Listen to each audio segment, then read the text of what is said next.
Prosperity in Black America. What will this require? Is Black business prospering? Are we reaching women and minority-owned businesses? How do we achieve earning parity for wealth for our families? Do our children really have access to education? Will our families have choices for our children?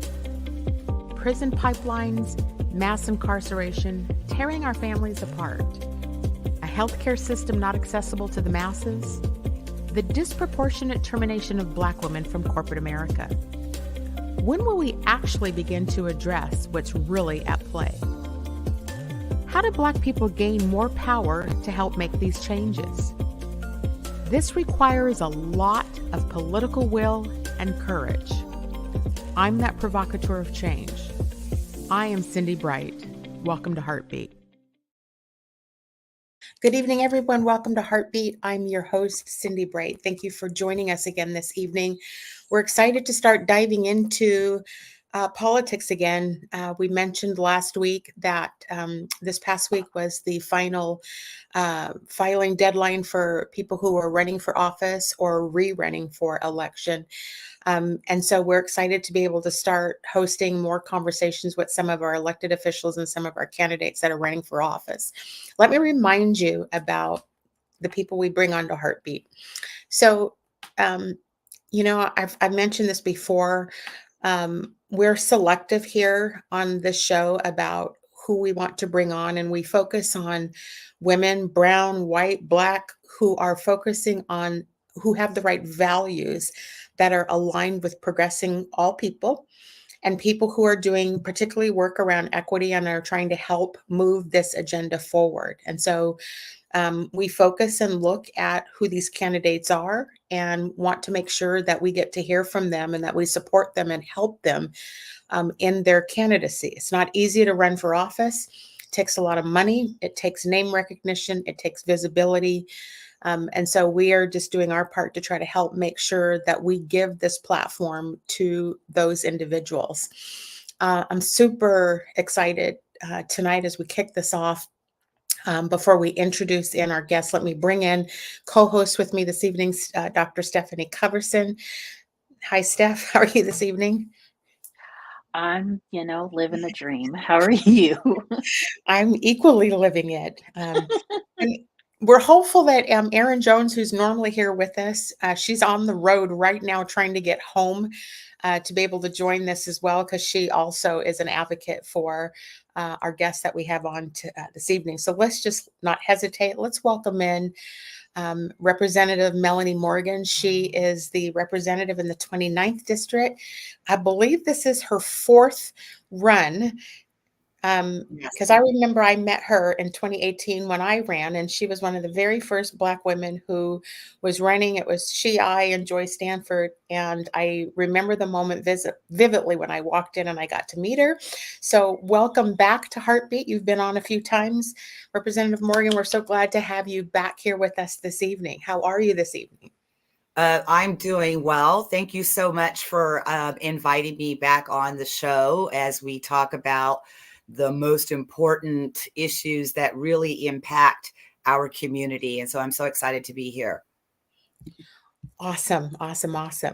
We had a lot. We just wanted to kind of hear from you about, you've been have served 3 terms now, and so you've been doing a lot. We looked at a lot of your bills, but I just kind of wanted to open it up for you this evening to just kind of kick off and start talking to us about your work, the work that you've been tackling down in Olympia, some of your bills that you've put through. Like, talk to us about a lot of the things that you're up to, and then we'll kind of dive into where you want to head this next election cycle when you get reelected. So I'm going to turn it over to you. Well, thank you, Cindi. First of all, my name is Melanie Morgan. I represent the 29th Legislative District. That is South Tacoma, East Tacoma, and some East Lakewood. And that is a lot of, after the redistricting, I have some new areas, which I'm excited to be their leader once again. I am a U.S. Army veteran. I am a former school board director in the Franklin Pierce School District and also a housing advocate, which, speaking about my bills, that was one of the number one bills that got put into a budget proviso. And that's just an appropriation to a study to create a Department of Housing. So a lot of my legislation, like you have said, Cindi, has an equity lens in terms of justice, like hair discrimination, reconciliation, like Juneteenth as a state paid holiday, and reinvestment, like the Community Reinvestment Fund. So I serve on 4 committees: the Agricultural, Natural Resources, Regulated Substances and Gaming, Capital Budget, and the Rules Committee. And so I have had the pleasure of serving my constituents and serving the state of Washington for 6 years. And so they say, who will go? And I say, I guess I will go and try this thing again for another 2 years if my voters so say that that's what I do. Awesome.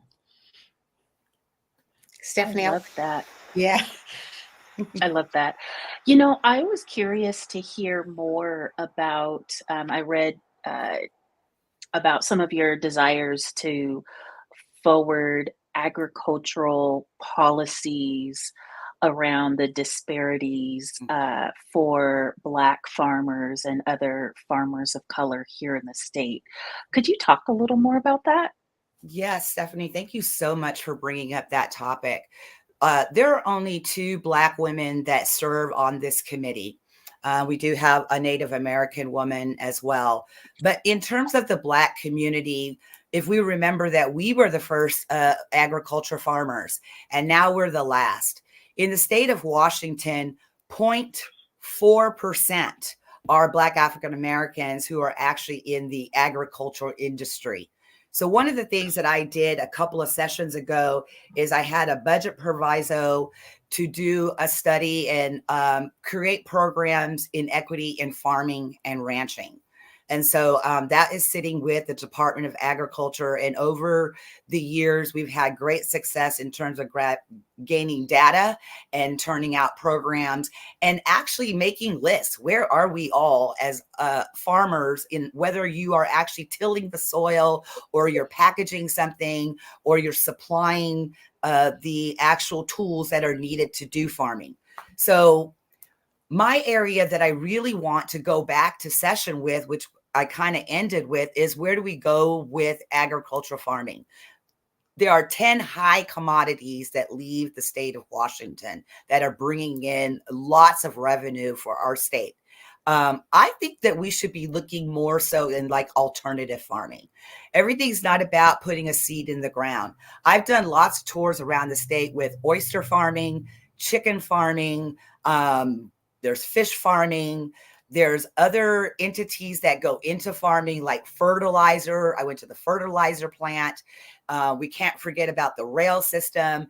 I just think that our community got the message that these were jobs that weren't going to make you rich, right? But as I see, especially around the labor unions, they're living a very comfortable life, right? And with sustainability and job security. So that's where I kind of want to move in terms of agriculture, is moving us more into places that we don't normally talk about, and especially getting on board with our youth and younger generation in terms of what is AI going to look like in agriculture.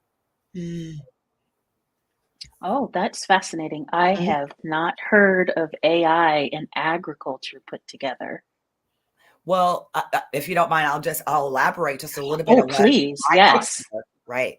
For me, I when I speak out in public, I try to sell agriculture through the future, right?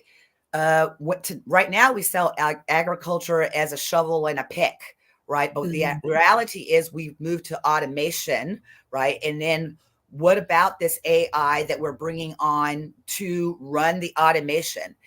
those are jobs that create a workforce, right? It's not going to look the same. And we have to be able to transform and shift into the way the future is going to look. It's not necessarily I'm going to be the one there, right?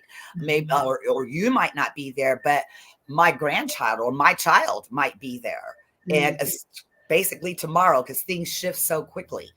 And so if our younger generation, if that's where their brain is developing and that's where they're focused at, then we should be in policies and budget asks and workforce development in every industry sector in the state of Washington. We should be taking a look and ensuring that we're a part of that. Yeah, it's fascinating. I had not heard of it either. So it's fascinating to hear you talk about it because we haven't heard any other elected officials talking about it. So that's pretty awesome. The future, the technological future that we should be focusing on as a state and investing in. You've done quite a bit. I was going to say your focus on agriculture and your aligns with your focus on green. And so you've kind of done, you know where I'm going with this. You've done quite a bit in the cannabis space too. You've run some bills on that. Do you want to talk about that, what it is you've done and where the state of that is right now? Yeah, if you don't mind, I'll just give a little bit of background on that. Yeah. And in 2019, in my first session, there was a bill that came forward that wanted to basically open the borders of the state of Washington in terms of the cannabis industry to allow outside investors into our market. And not saying that one day that we won't eventually move there, but my heart was like, well, first of all, we're not whole in the industry in terms of parity. So I was more wanting to slow down that process, ensure that Black and brown people who were penalized for the very substance and jailed, and some of them still there in jail over something now that the community and entrepreneurs are making billions of dollars. So I put a bill forward to create a task force. So, and it was called the Social Equity and Cannabis Task Force. And I was a co-chair of that task force. And what's beautiful about that is it wasn't just about legislators and what they thought. We brought in industry experts. We brought in community members. We brought in entrepreneurs, state government. So it was a holistic focus looking at how do we ensure that Black and brown people have the same access to money, the same access to licensing, to participate in this billion-dollar industry. One of the recommendations that came out of this task force to the governor's office and the legislature was to create the Community Reinvestment Fund, which I went ahead and ran that bill the following session. Where did that end up? Because last we heard, or I'll speak for myself, not we, last I heard, I saw that there was information that came out to brown and Black communities to try to get brown and Black people to apply for licenses, to get a jump on the licenses. Did that in fact happen? How many people did the Black community take advantage of that? And are we licensed? Are there still licenses that are outstanding that need to be gained, or what's the status of where that all is now? Big question. So let's see if I can break this down. We know that in our community, we don't have seed money. And that's where we have great ideas. We have great endurance. But, and when it comes time to start a business, we don't have this seed money. So that's what we had tuition assistance. Some of that come through when we were on the task force, that we built that up. And also the Community Reinvestment Fund, there was a bucket for economic development that also money should be coming through as well. I did hear this past week, end of last week, from the LCB, the Liquor Cannabis Board, actually Dave Postman saying that in fact they've only gotten 2 of those licenses out. I don't really have any jurisdiction once it leaves the legislature going over there, except to keep my eye on that, hopefully being able to collaborate and work alongside the LCB to ensure that we are getting the proper resources that we are getting. And then even if that means, okay, well, this piece wasn't working, then maybe we go back to session and we tweak something else. And all of it is, for me, is about how do we make this flow smoothly, like on oil, instead of like that slip and slide with no water. I feel like that's where we're at with it in certain buckets. Because you remember, it was 4 buckets of that community reinvestment fund, and it's the economic development piece that's having a little bit of issues of getting out. I see. Yeah, I've seen some of that money coming out. Mostly I've seen on the social feeds around the housing aspect to it. I know there's been quite a bit of money that has fed into the housing bucket, and people are getting homes. We had Anjanae Slaughter on a few weeks ago that talked with us about down payment assistance and the work that she was doing. Stefani, did you have more questions? I have a list. I don't want to take over. I have a whole list. I was curious to hear about any potential roadblock. I'm surprised to hear that there were only 2 licenses. And so do you have any ideas about A, what the roadblocks may be? And then B, if somebody is listening to this show tonight and might be interested in putting a bid out for one of those licenses, who should they contact or what should they do? For the last part of your question, that is the Liquor and Cannabis Board, where you go and apply for the social and equity cannabis license. They actually have its own application. From there, I am not familiar with the process and how that works. To your first point about what is the issue here, money. Money is the issue. It is very expensive. Number one, it's very expensive to start a business in the first place, but it's even more expensive to begin this business. And some of the way the policies are set up, there's like some places you're putting the cart before the horse, right? So these are some of the kinks that we're trying to ensure that we work out to make this process easier. We have requested Representative Reeves and I, she also serves on regulated substances gaming, getting a report on that program.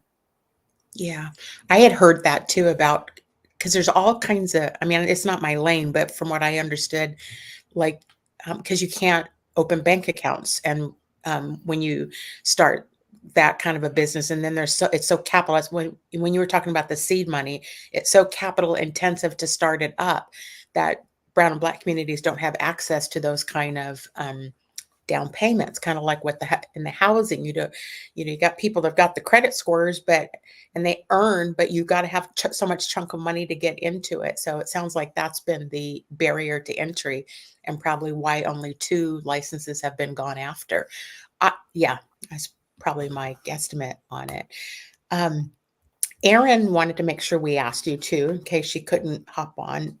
She said that she believed that you're working on an education bill related to equity. Can you talk about that bill that you're working on as well? Yeah, so that was House Bill 2282, African American Studies.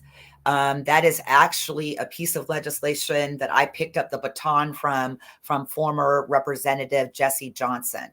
And for some background on that, the Senate had actually passed a bill directing the Office of Superintendent and Public Instruction to do a study on of African American studies being taught in our public schools. The report that we got back was a beautiful report. I thought it was very well thought out. The questions that were put forth were given consideration, and I chose 2 of the recommendations just to begin this in our state. And one was define African American studies, and 2 is to create a curricula with a model of also using community voices. So I thought that it was pretty clear that it wasn't a mandate at the time. It was just about let's start prepping and preparing, and definitions are extremely important. When we talk in society in general and we say African American studies, the first thing that comes up for people are slaves. And for me, we weren't born in test tubes on the transatlantic slave there, Atlantic route there.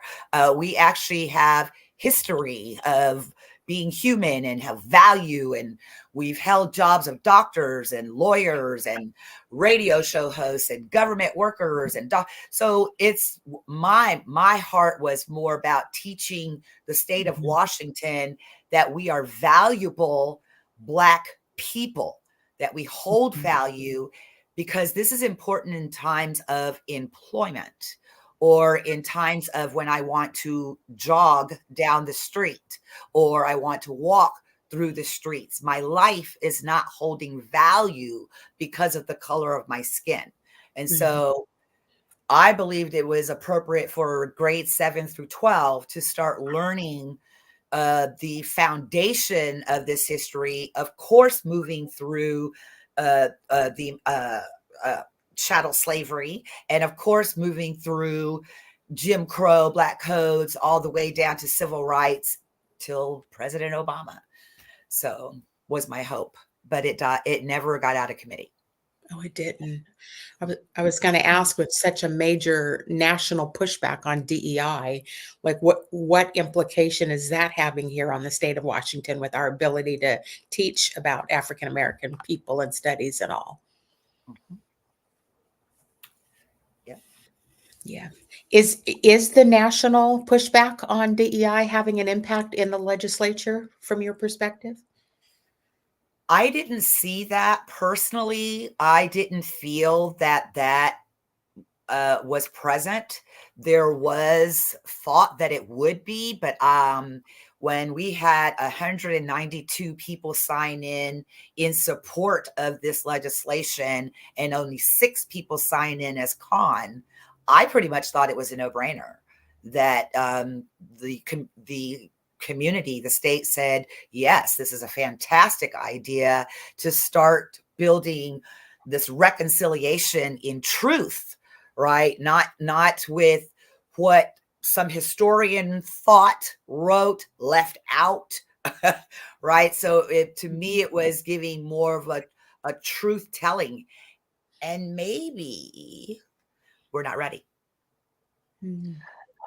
So do we have any idea why it died in committee? Like, were there elements missing or any rationale given? The way that it happened is that I spoke with the chair, and she felt at the time that we were going to have that national onslaught of DEI and was nervous about pulling this bill out in a short session to inflame, so to speak, a situation.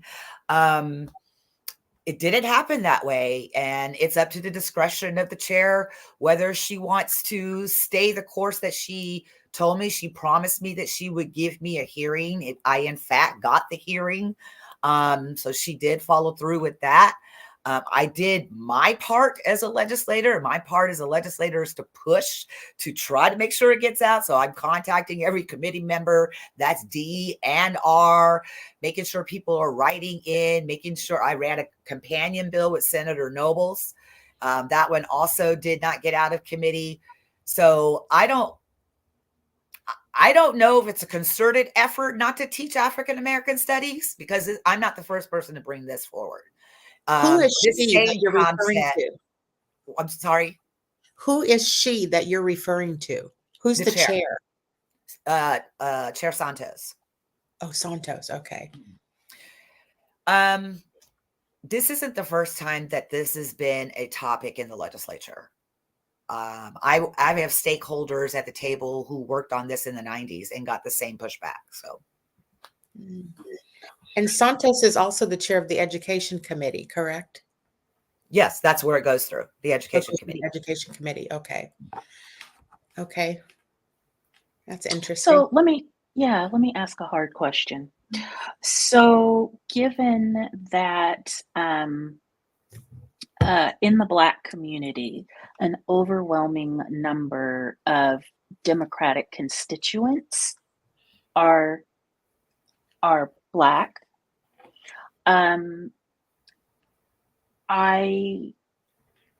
this has been a topic and issue that I think, to your point, has come up for years, and sort of this continuation of wait your turn, not now. And so is there concern or worry that might alienate a significant block of Washington State's Democratic supporters? No.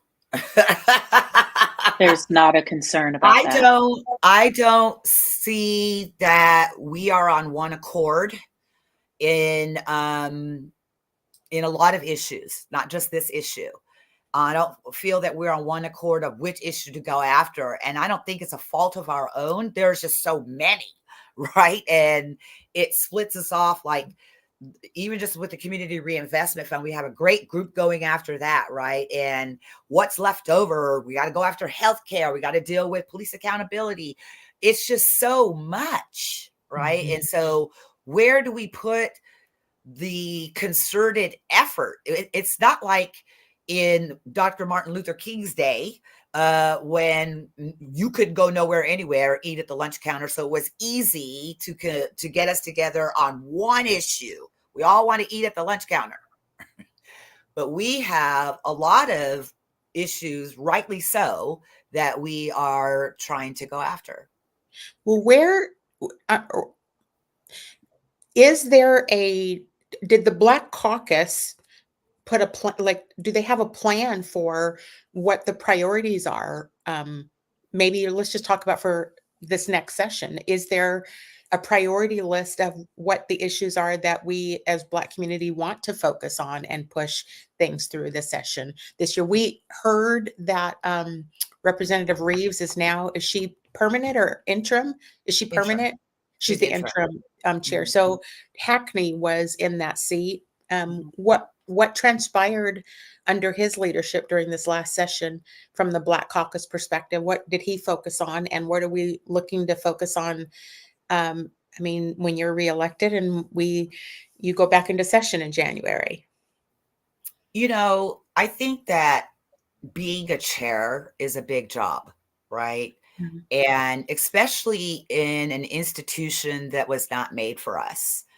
Nor is it an institution that really wants to share the power with us. So you kind of just bring in your own knowledge of leadership to a role.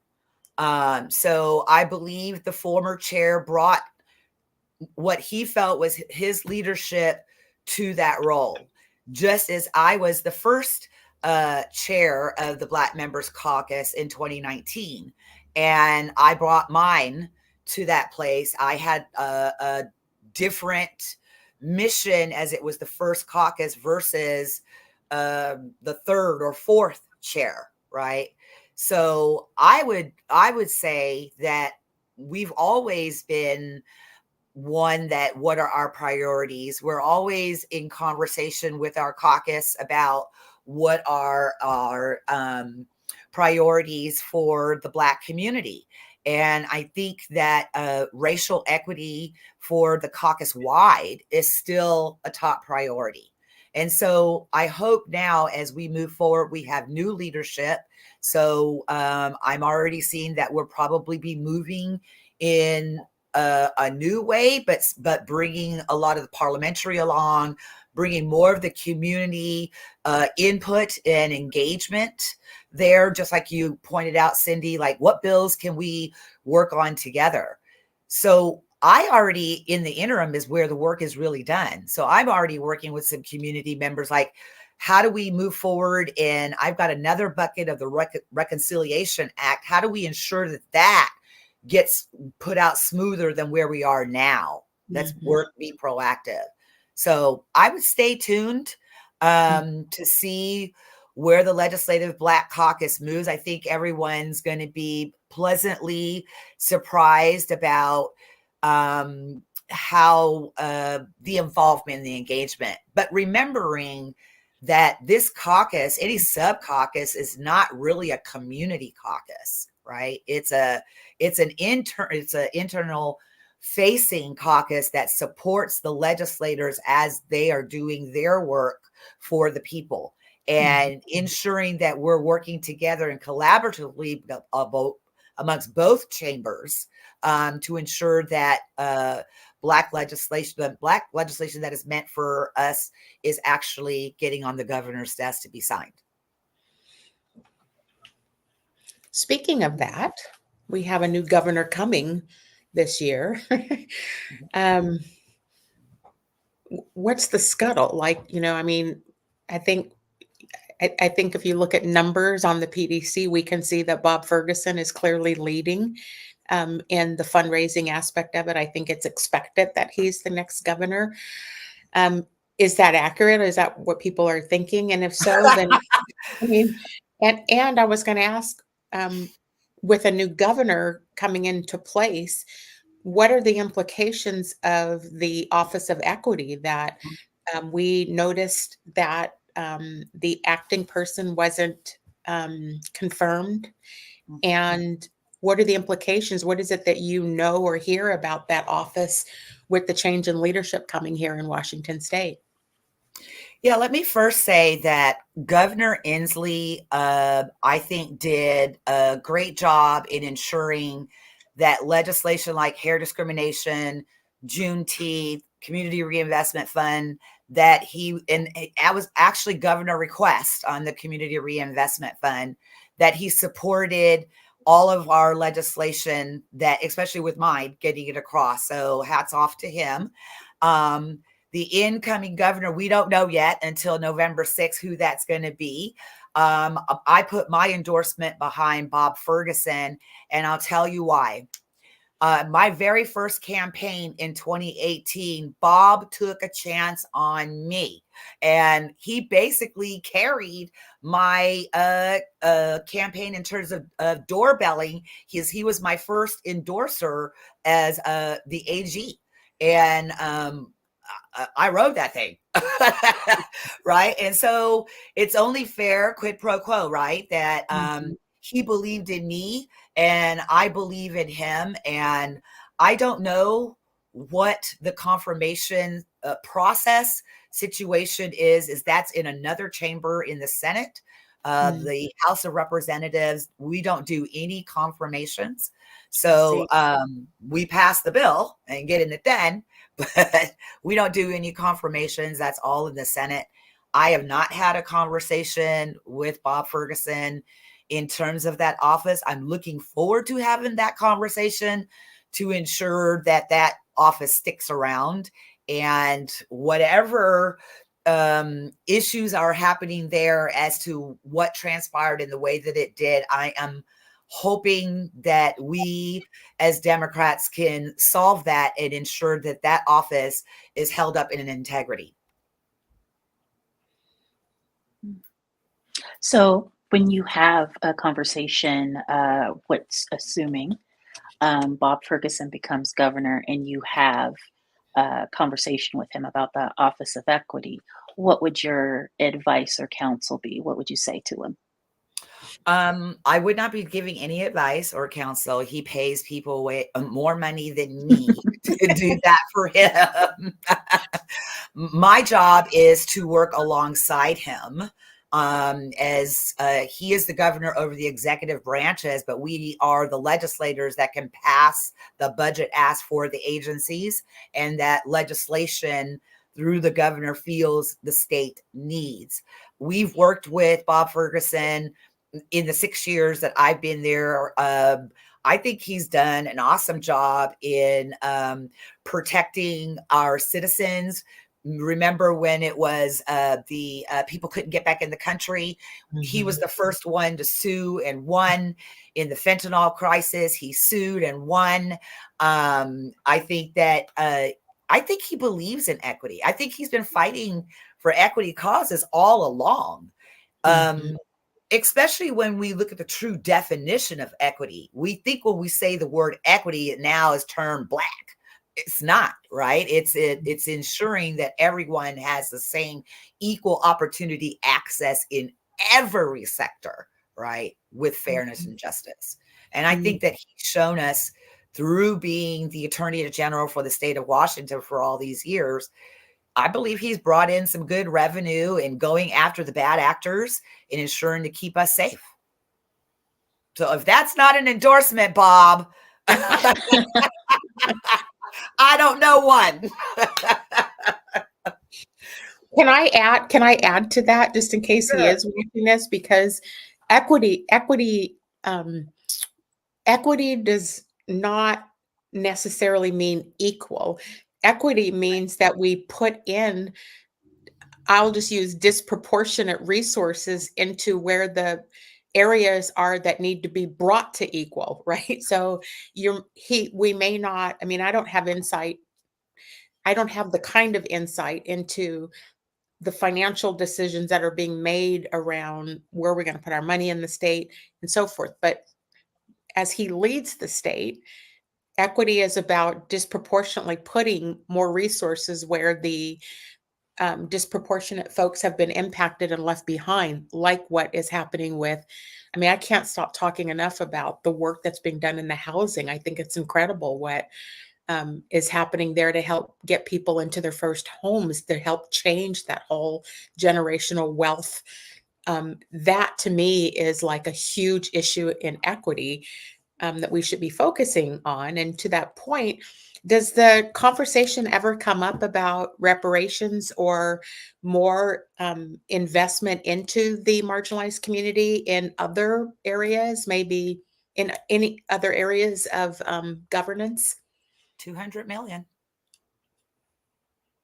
You're talking about the community reinvestment? We got 200 million in a reinvestment fund to Black and Brown communities. I think that when we talk about reparations in status quo, people's feathers get very ruffled. And so this is why we came up with the name of the community reinvestment, right? Because other states, and we all know that the conversation of reparations has been around forever with no solution. Sometimes it looks like the state of California is almost there. But even we are having problems in our community reinvestment fund too, in releasing the funds, because nobody wants to write you personally a check. They would love to write your organization a check where they feel they can hold it more accountable and it doesn't look like you're going to go to Cancun or something like that. For me, it's disheartening because what it says is you don't think I can be fiscally responsible. You don't feel that I am worthy and valuable enough to be able to do the same as my white neighbor with a check and run a community program, to the same that as a Black woman, I could do the same. So I hope that whoever is in that governor's place, we want Bob to be there, Democrats all the way. We have to work together. It's not just one entity. He's the governor, yes, goes and leads the state, but he can't work without the legislators going to get the money or the legislators creating the policy. So we're walking this thing together. Where are we at risk at? Go ahead, Stephanie, you can go first.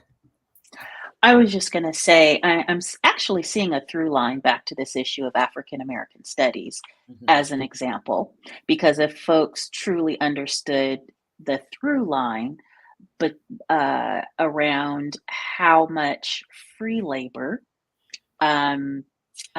built this economy, and then the continuation of the impacts of that free labor, um, and how there are still organizations and people existing who benefited off of that labor. um, I think that folks would be better situated to have a Mhm. conversation about reparations. I think the issue is who's going to pay. It's. I don't think that a lot of people disagree that they made $3 trillion for free, no taxes paid, no wages paid, right? But we would bankrupt the country at this point. Well, Three there's a trillion whole, dollars. I think there's a whole, it could be a whole show all in itself because I personally think there are other creative ways of doing just that. And I'm just going to put one example out there because I would love before session to talk to some of you elected officials to give you a thought process about how you could start to do that. So, for example, um, you know, and I many people know I'm a former, Stephanie is too, we're both former HR executives. How wealth is built in many of these corporations. Let me just, I come out of these Fortune 500 companies. And so there is a level in an organization where um, they're called SERPs, SERPS, Special Employee Retirement Pension. And it's usually the white men who are up at the top, and their contributions into their retirement accounts are substantially greater the amount that the employer puts in it. So therefore they are able to help accumulate wealth a whole lot quicker. It's I'm oversimplifying it, but that's one way of thinking about, as in this state of Washington, what do we have? An 8 or 9% population of Black people. We should include the indigenous community also, since this is their land. And so I don't know what that number is. Is it 20 something percent? If investment, or we could pass some legislation that gave higher contribution rates to people and or set up 401k, like I just think we've got to think more creatively about how we could actually repair that wealth, not where you're not actually directly handing a check, but you're building up money and equity, and even the home ownership, right? Like that is a greater way of building wealth, a faster way of growing. So I just think there's ways that can be thought of that we could do that without it, feeling, I don't know I mean, I can guess whose feathers are ruffled, but we can't just ignore the issue because the wealth gap is getting greater and greater. It's not closing in. All the studies are showing it's greater this year. So just, just things that I think we should start to think about as elected people on how can we start to hold, I think I brought up last week, Stephanie, we talked about that insurance commercial and about how the denial of, there's a commercial out where a young girl is trying to get treatment. The insurance company denies her treatment. Then they're posting record profits, and then they're raising their rates by 12%. Like, it's criminal. So there are ways I think we could start to think about how we start getting at repairing some of this injustice that continues to perpetuate for Brown and Black communities. Absolutely. And I would just add to that that there have been policies post emancipation that have continued to perpetuate and build this gap. So it just didn't happen by mavericks in a vacuum. Like, the government, federal, state, and local governments all played a role Mhm. in passing legislation and ordinances that uh, fail to close or continue to perpetuate gaps. I Mhm. would also add that the United Kingdom just finished paying off reparations to slave owner families and their descendants in 2015. So I think that there are opportunities to be creative, to Cindy's point, um, as well as find tangible ways to to pay for the stolen opportunities, stolen land, tax dollars that, in particular, Black folks paid into the system. Just one example in terms of school segregation. At one point, the Supreme Court said that, yes, you can absolutely take taxes from Black communities and white communities, but only invest in white community schools. I think there's a lot of methods for the legislature to be creative, both in the state and at the federal level. I would agree.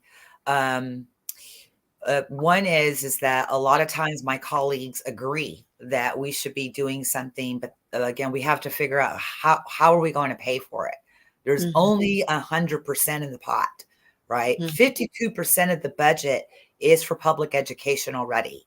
So that's the rest of that is left to pay for everything else in the state. So now we're asking them, okay, I need you to cut another pie in there, okay, to pay this. And one of the creative ways that we did the Community Reinvestment Fund is we are using cannabis revenue that goes to the general fund to pay that $200 million. That's revenue that we did not have before cannabis was legal. So that's new, a new stream that we've tapped into. Did you just say 52% of the budget goes to the education? Correct. And so the budget that is being run by the representative that is holding up the African American studies is getting over half of the budget in her control? Is that how that works? No comment. I don't know. I'm not on that committee. So Yeah, I just don't know how it, I don't know. I don't know how it works. Okay. I don't think that it's every money asked that goes for public schools goes through her committee. She's more doing things like curricula, like teaching certificates, whatnot. We have the appropriation committee because don't forget we're tagging on behavioral health. You got food items there. There are a lot more things that are feeding into the public education system, not just teaching. So I think 52% is all of it that's making that go around. Okay. Thank you for explaining that. Melanie, back to your campaign, because I want to make sure we highlight and talk about you for this next session too. You've drawn an opponent this time, right? Like you haven't had that before. And I did not look at the PDC today. I don't know if this is it is another Democratic person, if I recall. Is that correct? So it is. What is it you need from us and the community to support you and your campaign? Talk to the community right now so that we can make sure we get this out and to your constituents and why you're the better candidate to do this. And I'll turn it over to you to do that. Thank you. Cindi, you know that this is all about money and votes. We don't understand that sometimes in our community that in order to win these races, we have to create a treasure chest and we have to raise the most amount of money. So for sure, that's where I can always use help, our donations to the campaign. And lots of people don't understand exactly what is it that you use this money for. Well, I have to have a staff to help me run this small business for about 9 months. So they get paid and we have to ensure that direct mailers are getting directly to my voters. That's part of our winning strategy. And so printing is extremely expensive. When I first started, it was like $5,000. The last time I was going through this, it was $7,000. So who knows what it's going to be now with our inflation at 2024. So it's important that I get in front of my voters. And how do they do that, Melanie? What is your website? electmelaniemorgan.org. Okay. And they can donate right on your website? Should be a donation button there. Okay. Thank you. The other thing is when we talk about votes, remembering that I have the lowest voting district in the state. So we are a community of word of mouth. And so that's what I hope that we can do today is word of mouth, no matter where you live across the country, that you are voting in your primaries, which ours is August 6th, I believe, and voting in the general election. I'm looking forward to raise my voting turnout by 2%. If I can do that in my district, that actually raises it by 2% for the nation. So it's important that we are voting because we want to ensure the proper representation is at the table. If we are not there, why would they talk about our issues? So things like the Community Reinvestment Fund, things like reparations in the future, African American studies, those things that affect healthcare, those things that directly affect our community, we have to ensure that we are electing people that are getting things done, that are leading the way. My legislation and things that I work with tend to be on national issues. All right. So it's not just about how do we free ourselves in the state of Washington, but my hope is how do we free ourselves in this world?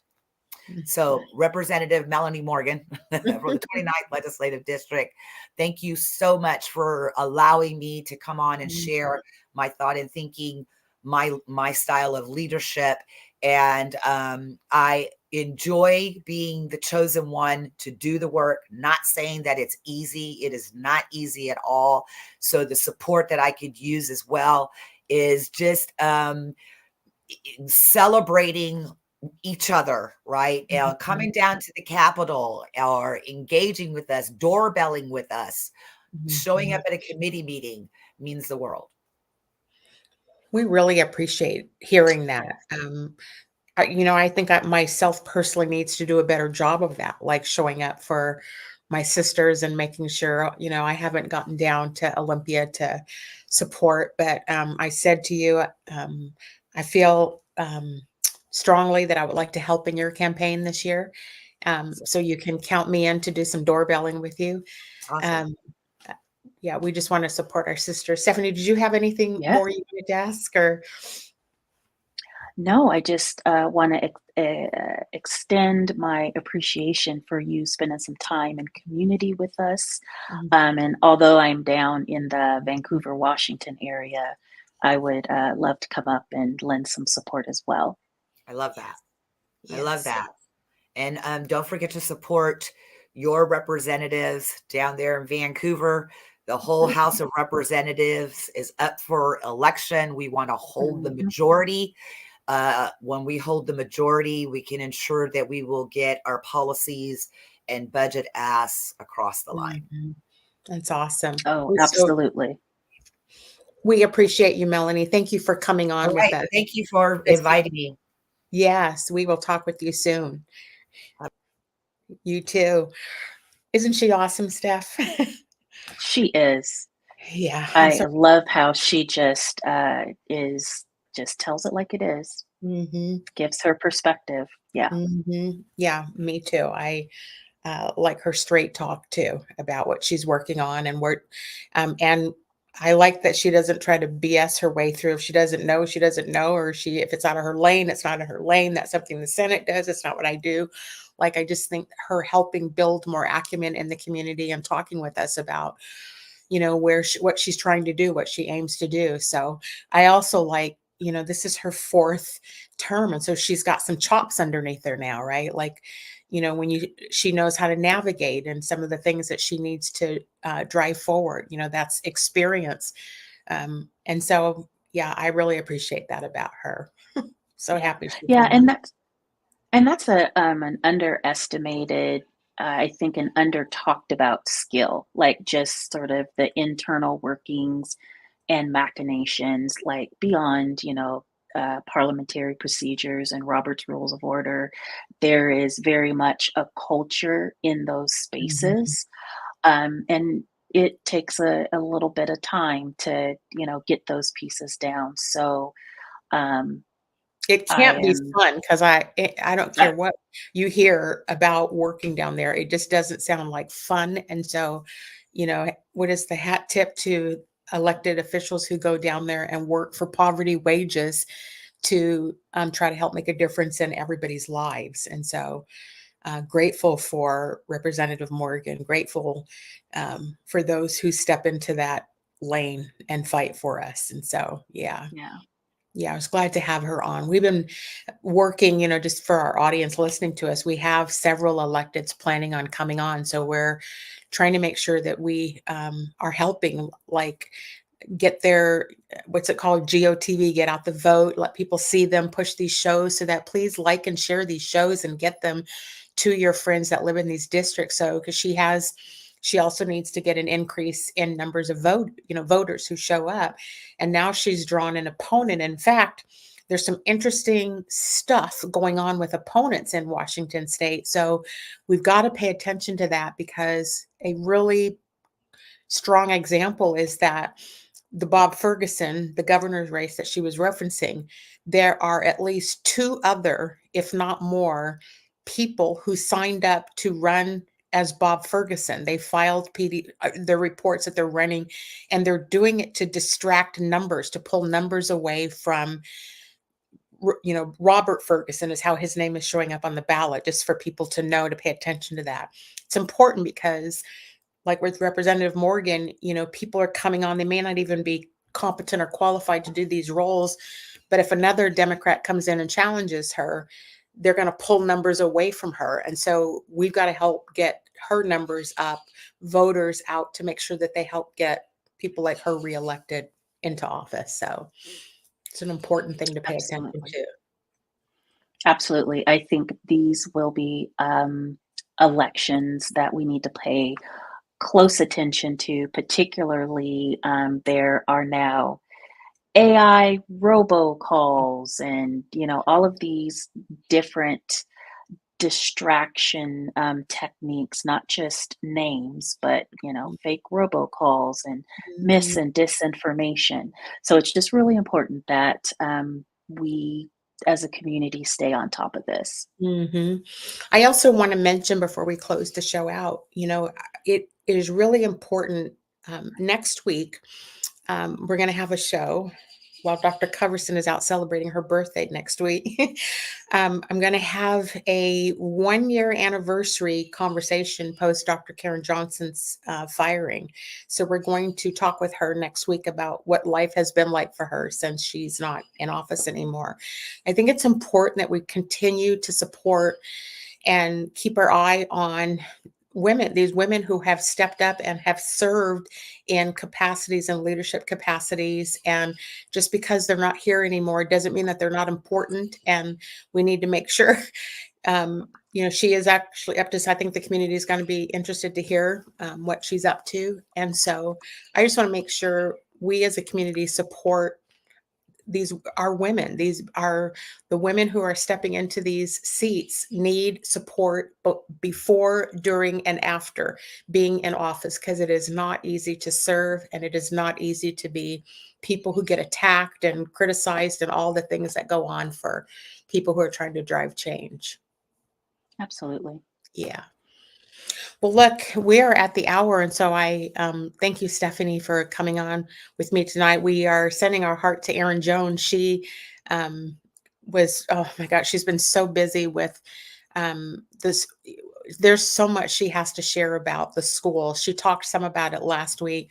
There's more to come on a lot of the things that she's working on. So we're really thankful that you all come on with us every week. And engage in this conversation with us. We look forward to seeing you all next week. And so have a good week, everybody, and we'll see you next Wednesday. Half that up in sacks, I favor black businesses. Assuming I'm rooting for everybody that's black. Yeah. Yeah. Assuming I'm rooting for everybody that's black. Yo.